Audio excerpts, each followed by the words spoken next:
ধন থাকলেই ধনী হওয়া যায় না।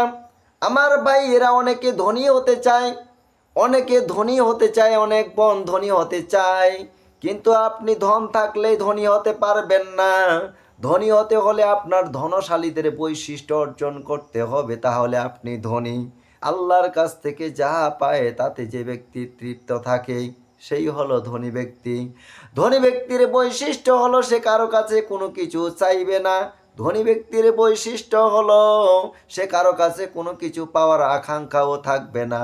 ধনী লোকটা হলো ওই লোকটা ধনী, ওই ভাই ধনী, ওই বোনটা হলো ধনী, যার মনটা হলো ধনী। সে সব সময়ের জন্য চাইবে আমার তাকে যে কম সম্পদশালী কম তাদেরকে সহযোগিতা করবে, তাদেরকে 100, 200, 500, 1000 টাকা যেভাবে পারে সামর্থ্য অনুযায়ী তাদেরকে সহযোগিতা করবে। যেই বন্ধুরা টাকা পয়সায় কম বন্ধুদেরকে সহযোগিতা করবে, ভাই বোনদের সহযোগিতা করবে, মুসলিম ভাইদের সহযোগিতা করবে, তাদেরকে খাদ্য খাওয়াবে। তারা ভালো কিছু খাইতে পারে না, পরিবারের জন্য ভালো কিছু খরচ করতে পারে না, তাদেরকে ডাক দিয়ে বসে আসেন ভাই একটা চা খাই, একটা বিস্কুট খাই।